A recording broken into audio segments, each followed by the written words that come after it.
Yo, dude. Yo, what's going on, dude? How are you? I'm chilling, man. Yeah, I just finished that track you sent over. I don't know how you write that stuff, but yeah, it's my parts are done, man. Sent over. I know you can handle it. It's fine. It's all good. You're Jacob Umansky. You handle it. The recordings, dude, I was having a listen. They're really clean. What's going on? Like, are you doing something different? Like, it's like suspiciously clean. I don't know. As opposed to what? As opposed to nothing, bro. Man. I was just locked in that day. I had my Wheaties. I had to get, woke up on the right foot. I don't know what you're trying to say. Okay. I don't know. It was really nice. It was really easy to mix.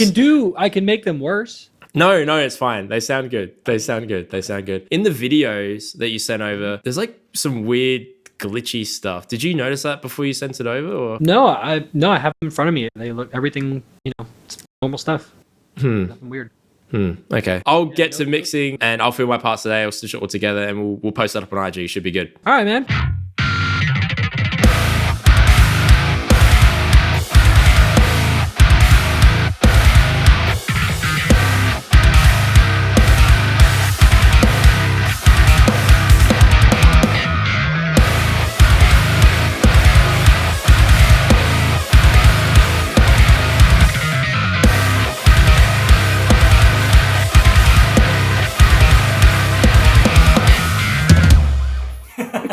That was a lot of fun. Massive shout out to Jacob Umansky for even having this idea for a video in the first place. What you just saw both Jacob and I playing in this demo song was actually switching from Umansky bass to real Jacob Umansky bass DIs that he sent over to me. The tones for both the bass VST version of Umansky bass and real Jacob Umansky are the exact same. The plugins are the exact same. And honestly, it's very hard to tell in a demo track when they're kind of switching over. To give it away, these two tracks here are kind of the answer as to when it's switching over. So the bottom track here is Jacob's real bass DI that he sent over, and the one up here with the green MIDI items, that is obviously Umansky bass. And we're gonna go over that tone and all of the mixing that went into it and stuff like that. To give a quick overview of the project, we have drum MIDI up here. I'm using Modern and Massive 2. We then obviously have Umansky bass. I'm just using the DI on Umansky bass, and then we're feeding it into Parallax, which I'll get into shortly. We then have Jacob's real bass recording. So I sent over kind of like a rough MIDI of what I was imagining for the riff, and all the little fills and everything like that, that was Jacob, and he actually reprogrammed the bass MIDI to have all of that stuff in there so that they were consistent between, the re-recorded version of a real bass and the Umansky bass when they blend together. We then have just a simple, rhythm guitar track left and right, nothing too crazy. And then a lead that kind of just comes in on the second repetition of the riff, which you saw me play earlier. So all together without the guitars, it sounds something like this.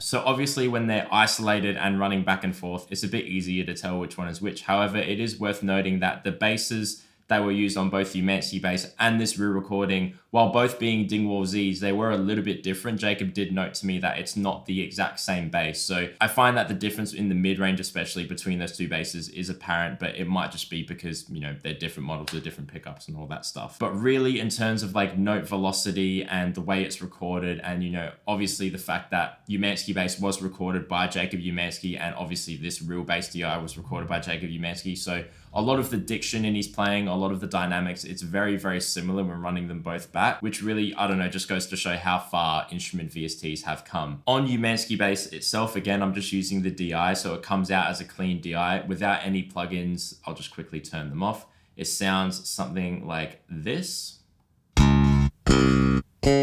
I really like the Dingwall Z basses. I find that all of the notes ring out really, really clear. I find that it's a little bit cleaner than your typical like Dingwall NG2 or NG3, like that Nolly signature model. The way that I like to describe it is it kind of just rings out like a piano, especially those super, super low notes.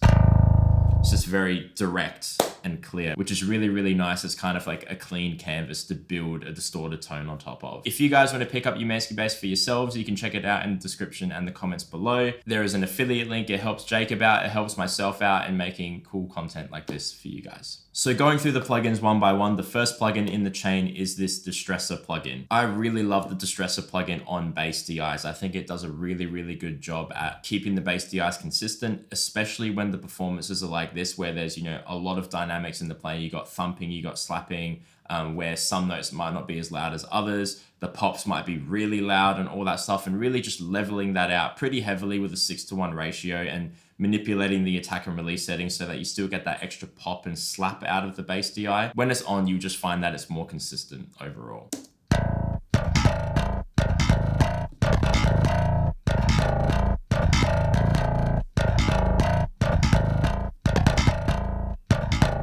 Next up, we have the Fortin Nameless. Now, truthfully, I'm not using this for anything apart from gates. I was just lazy and I just wanted a really tight gate, and I know that the Fortin gate is super, super tight. So I'm using it both on the top of the plugin and for the Zool pedal as well, kind of working together. But really, you could just use any gate plugin here, but I don't know. I really like the Fortin one. Going on to the actual tone now, you notice that dark glass down here is grayed out. I was going to use this originally, but I sent the tone to Jacob and he's like, nah, can you get a bit more grit out of it? And I was like, sure. So we went to parallax, as a lot of people do. Parallax sounds absolutely amazing. And this is the tone that I ended up dialing in for both Jacob's real bass and Umansky bass. Very typical of what I usually do. Gate really, really high. I've got the compression pretty much maxed out. I want that low end to be super, super consistent, but lifting up the level of it quite considerably just to bring it back to what it sounded like before. It was super compressed. Mid drive all the way off. I don't usually put it this low, but I found that for the Umansky bass in particular, it's already quite driven in the mid range, and it's very, very present in that spot. And I didn't want to muddy things up, so I just turned that all the way off. Turned that down as well, you know, on the level. I wanted to get that mid scoop kind of thing going on. I found that, again, I was doing it a little bit more than I usually would. Even with the high drive as well, I ended up putting that down a little lower than I typically would, still giving it a little bit of grit. But again,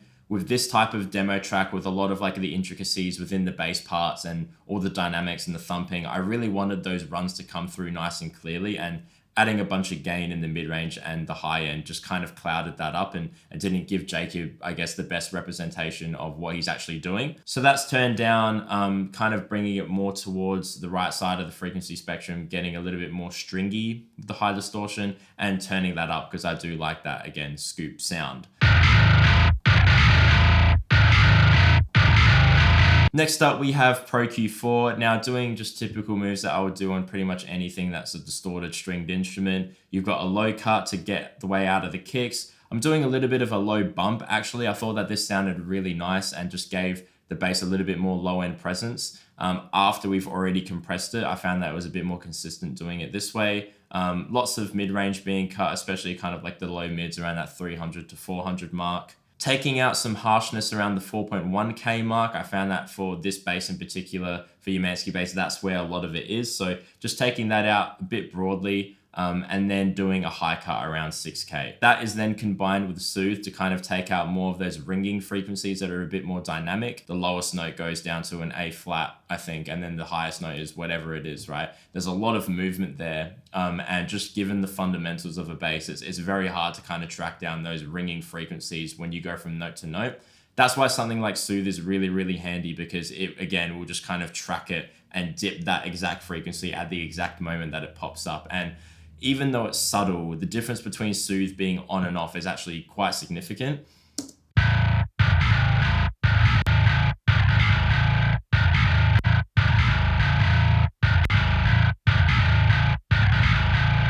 It's just that tiny, tiny little bit. But again, it's all these little moves that make the difference. Next up, we have Bass XXL. Now, I just recently got my hands on this plugin. I saw my good friend Connor Kaminsky using it on his mixes. And after trialing it out, I actually did quite like, you know, how it was bringing my bass up in the mix. I think, without getting too technical, it's basically just like a harmonics booster so that the bass isn't necessarily getting much louder in the low end. It's just boosting the harmonics of it in the mid-range and the upper mid-range to make it feel louder. And I find that, you know, on little phone speakers and stuff like that, it really helps bring that presence of the bass up within a full mix.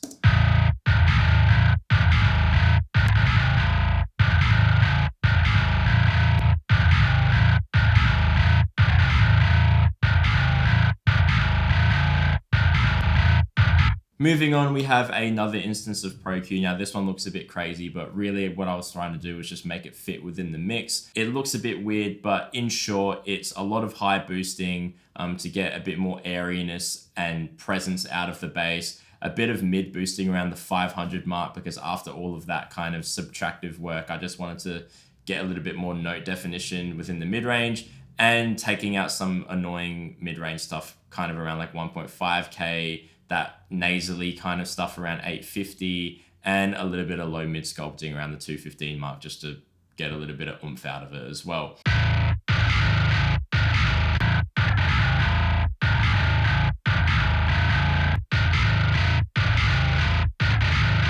So you can tell it's a little bit more aggressive, and in a full mix, it definitely helps a lot. Next up is Double Tap. Now, Double Tap is another plugin from Submission Audio, and it works really, really well with their Submission Audio bass libraries, obviously. The hard part with mixing bass a lot of the time is that, of course, when you play low notes, the low end presence is very, very loud. But when you play higher notes on a bass, it's obviously not as loud. And in a full mix, when you're going between them back and forth, it feels like the bass is constantly being sucked out of the mix because it doesn't have enough presence when you play those high notes. Compressing the low end presence of a bass and then getting that compressed low end along with the rest of it and compressing all of that together is basically the whole purpose of this Double Tap plugin. You compress the low end first, get that sounding consistent across the whole performance, and then you take that whole signal, including the compressed low end that you just did, and then compress it all together to really just pin down the bass in a mix.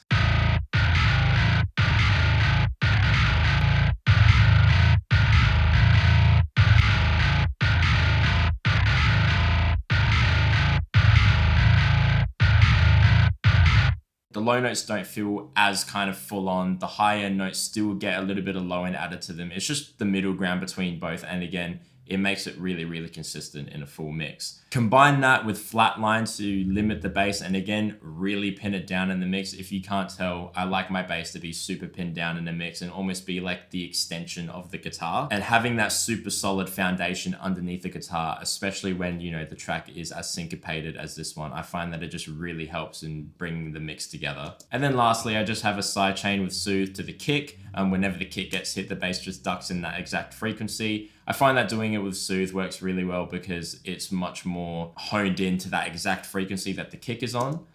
If I can get the kick going, you might be able to see what I mean.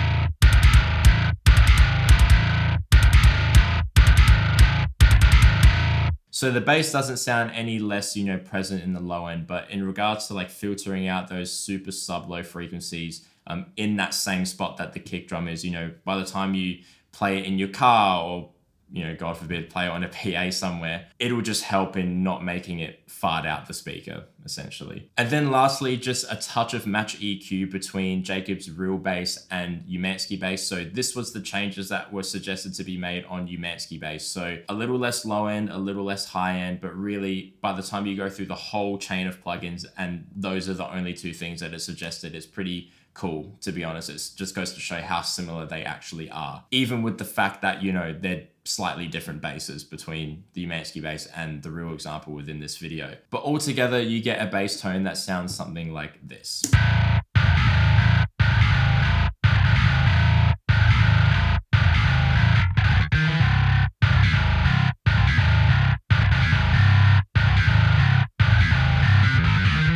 Again, if you guys want to get your hands on Houshmand bass, you can check it out both in the description and the pinned comment below if I remember to put it there. Big shout out to Jacob for helping me out with this video. And again, I'll catch you guys in the next one. Peace.